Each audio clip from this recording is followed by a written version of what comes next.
Hello everyone. ये death book का एक एपिसोड है।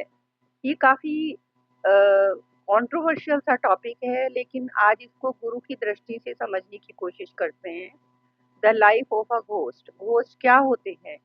घोस्ट के बारे में बहुत सारे बिलीफ्स हैं, स्टोरीज हैं कि घोस्ट कैसे दिखते हैं, क्या करते हैं, वो कहाँ से आते हैं। यहाँ पर गुरु एक बहुत ही फनी स्टोरी शेयर कर रहे हैं। एक बार एक बहुत ही शर्मीला व्यक्ति था जो हॉस्पिटल में एडमिट था। उसकी देखभाल के लिए एक सुंदर नर्स थी। एक दिन उसका पेट खराब था और उसको इतना प्रेशर बना कि वो बाउल्स के लिए पॉट तक नहीं पहुंच पाया। तो he could not control himself. तो बेडशीट पूरी गंदी हो गई और वो काफी शर्मिंदा हो रहा था। जब उसने नर्स को आते हुए देखा तो उसने वो चादर लपेटकर खिड़की से 5th फ्लोर से नीचे फेंक दी। नीचे से एक आदमी घूमता हुआ जा रहा था तो वो उसके ऊपर गिरी, जिससे वो बड़ी मुश्किल से बाहर निकला। It took him a few minutes to get them off. जब तक वहां पर कुछ सिक्योरिटी के लोग आ गए। वो पूछने लगे ये क्या हो रहा है। तो वो व्यक्ति बोला, it looks like I have beaten the shit out of a ghost. तो इस तरह की थिंकिंग से लोग घोस्ट में बिलीव करते हैं। सभी लोग टाइम, मेमोरी और एनर्जी से बने हैं। टाइम तो किसी के हाथ में नहीं है, पर लाइफ में किसकी मेमोरी और एनर्जी कितनी है और वो उसे कैसे यूज करता है, उससे उसकी लाइफ डिटरमाइन होती है। यदि कोई जल्दी जल्दी एनर्जी और मेमोरी को यूज कर लेता है लेकिन अपने संचित कर्मा को यूज नहीं करता और उसकी अनटाइमली डेथ हो जाए, तो उसमें एनर्जी बची हुई थी पर मेमोरी उसकी खत्म हो गई थी। Run out of memory but energy still intense.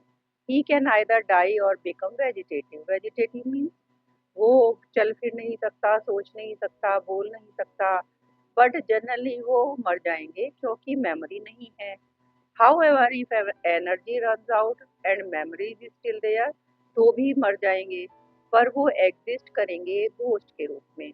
उनमें बॉडी चलाने की एनर्जी नहीं थी। So body is gone but still its memory is there. Body strong enough है to be felt by other people. तो उसकी जो बॉडी है, जो डिसएम्बॉडीड बॉडी है, उसको लोग फील कर सकते हैं। सदगुरु कहते हैं कि इस तरह के घोस्ट बॉडी के साथ भी हो सकते हैं और विदाउट बॉडी भी। बॉडी है या नहीं, सिर्फ अंतर इतना होता है, यदि बॉडी होगी तो वहाँ इच्छा वो अपनी यूज कर सकते हैं, पर दोनों में कर्मों के हिसाब से जीवन चलता रहता है। जो लोग अचानक ही मर जाते हैं किसी दुर्घटना से, एक्सीडेंट से, अनटाइमली डेथ, उनके प्रारब्ध कर्म अभी बचे हुए होते हैं, यानी अभी अनफिनिश्ड कर्मा होते हैं। वो किसी बीमारी से, मर्डर से या सुसाइड से किसी भी तरह से मर सकते हैं। इस तरह के घोस्ट ज़्यादा एक्टिव होते हैं और उनको स्ट्रांगली फील किया जा सकता है। इवन इनको लोग देख भी पाते हैं क्योंकि वो अनटाइमली मरते हैं। उनके प्रारब्ध कर्म शायद अभी 20 साल बाद खत्म होते, पर फिजिकल बॉडी उनकी अब नहीं है। तो उनके कर्म सिर्फ टेंडेंसी पर ही डिपेंड करते हैं। उनका कोई कॉन्शियस एक्शन नहीं होता, यानी उनकी कोई विल नहीं होती। ऐसे में उनका लाइफ स्पैन जो है भूतों का, वो 200 ईयर्स तक भी चल सकता है क्योंकि उसकी कोई कॉन्शियस इंटेंशन नहीं होती। इंटेलेक्ट चली जाती है but they can function by tendency. For example, किसी व्यक्ति की टेंडेंसी किसी दूसरे व्यक्ति को दुख पहुंचाने की थी, तो वो बॉडी के ना रहने पे भी दूसरों को दुखी पहुंचाता है। लेट अस से, यदि कोई व्यक्ति बहुत मजाक करने वाला था और उसका घोस्ट भी एक्चुअल में वैसा ही होगा, तो the action happens by tendency, not by conscious action or intention. गुरु कहते हैं कि सभी घोस्ट एक जैसे नहीं होते और वो हमेशा नहीं रहते। कुछ टाइम वो इस तरह की कंडीशन के बाद कोई फिजिकल बॉडी ले लेते हैं। घोस्ट होते हैं कि नहीं, इस बात को कम्प्लीटली डिनाई तो नहीं किया जा सकता, पर हम ह्यूमन बीइंग अपने माइंड में तरह तरह की बातें सोचकर इसका थोड़ा ज़्यादा ही इसको बड़ा बना लेते हैं। गुरु कहते हैं कि जैसे ह्यूमन घोस्ट होते हैं, उसी तरह के स्नेक घोस्ट भी होते हैं, which can also possess a human being, जिसे नागा दोष कहा जाता है। नागा दोष में स्किन की लेयर्स पर बहुत इम्पैक्ट पड़ता है। The skin begins to peel away in scales. इससे साइकोलॉजिकल डिस्ट्रेस तक भी हो सकता है। गुरु के ऊपर कोबरा के नेगेटिव और पॉजिटिव दोनों इम्पैक्ट हुए थे। एक बार वो काफ़ी बीमार पड़ गए थे और दूसरी बार कहते हैं कि उनकी उसी से सारी परेशानी जाती भी रही, मतलब परेशानी खत्म हो गई। हालांकि गुरु ये भी कहते हैं कि घोस्ट आपको परेशान नहीं कर सकते यदि आप मेडिटेटिव स्टेट में हैं। आप रुद्राक्ष पहन सकते हैं, वो आपको प्रोटेक्ट करता है। और गुरु एक सजेशन देते हैं कि थंब में, अंगूठे में कभी भी कोई मेटल रिंग नहीं पहननी चाहिए। इससे आप बीमार पड़ सकते हैं, आपकी लाइफ डिस्टर्ब हो सकती है। जो लोग ब्लैक मैजिक करते हैं वो लोग थंब में रिंग पहनते हैं। ये लोग खुद को बचाने के तरीके भी जानते हैं, पर इन लोगों का अंत बहुत ही पीड़ादायक यानी परेशानी वाला होता है। पर ये लोग लोगों को डरा कर रखते हैं, उनका बुरा करने की सोचते हैं। तांत्रिक ये घोस्ट को ट्रैप करके रखते हैं और उनको घोस्ट को यूज करते हैं। बट ये एक नेगेटिव कर्मा है। It is a very negative karma to trap and use such beings, यानी घोस्ट को इस तरह से ट्रैप करना।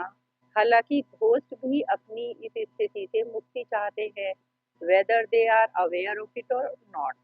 All being seek resolution. सभी लोग मुक्ति चाहते हैं, हालांकि मिसअंडरस्टैंडिंग और अपनी लिमिटेशंस और डर की वजह से वो समझते हैं कि उनको रिजोल्यूशन नहीं चाहिए।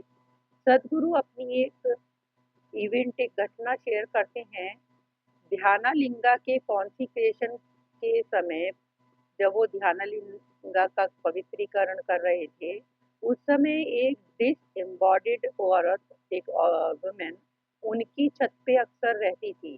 कॉन्सिक्रेशन से पहले उन्होंने इस तरह की बहुत सी एनर्जीज को डिसोल्यूट किया था, पर ये औरत 1.5-2 साल तक वहाँ उनके छत पे रही।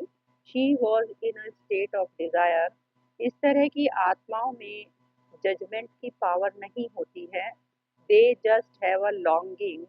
अपने कर्मों के हिसाब से इनमें कुछ वासनाएं रहती हैं और ये उसी के अनुसार एक्ट करती हैं। क्योंकि सदगुरु की बॉडी उस समय काफ़ी इनस्टेबल थी, वो काफ़ी वीक हो गए थे, तो उन्होंने रिस्क नहीं लिया। उसके उन्होंने घुंघरों की आवाज़ भी बहुत बार सुनी, इवन कुछ लोगों ने भी सुनी, पर वो कभी भी उस श्राइन में नहीं गई। जब थोड़ा सदगुरु ठीक फील करने लगे, स्टेबल हुए, तो उन्होंने उस औरत को डिसॉल्व कर दिया। She was no more, she was finished. इस बुक में ऐसे साधु या योगी की बात बताई है जो निर्मल काया रखते हैं। निर्मल काया का मतलब होता है, निर्मल मीन्स होता है क्रिएट और काया मीन्स होता है बॉडी, जो हमेशा रहते हैं और बार बार अपीयर होते रहते हैं अपनी इच्छा से। ये योगी बड़े विशेष होते हैं, ये अपनी इच्छा से अपनी बॉडी बनाते हैं। They build a conscious energy body और वो विजिबल होते हैं नाउ एंड देन, मतलब कभी कभार विजिबल होते हैं। ये सामान्य लोगों की तरह से ही हड्डी और फ्लैश से बनी हुई नहीं होती है, ये बस थोड़ी सी विजिबल होती है और कुछ सालों में 1-2 बार ये दिखते हैं। इनकी फिजिकल बॉडी नहीं होती, ना ये पैदा होते हैं और ये दुनिया में कुछ इम्प्रूवमेंट करने के लिए ही आते हैं। इस तरह से कुछ इतने महान लोग होते हैं जो हमारे इवन हमारे ह्यूमन बॉडी को भी यूज कर लेते हैं और वो दुनिया में कुछ अच्छे काम करने आते हैं। These are beings who are highly evolved and are reluctant to take on new body। नई बॉडी तो नहीं लेते, ह्यूमन बॉडी में ही एंटर करके उनसे काम करवाते हैं। इसीलिए ये ऐसा व्यक्ति चुनते हैं जिसके थ्रू ये अपना कोई भी काम जो वो पुण्य काम करने आए हैं वो करवा सकें। So thank you so much for listening.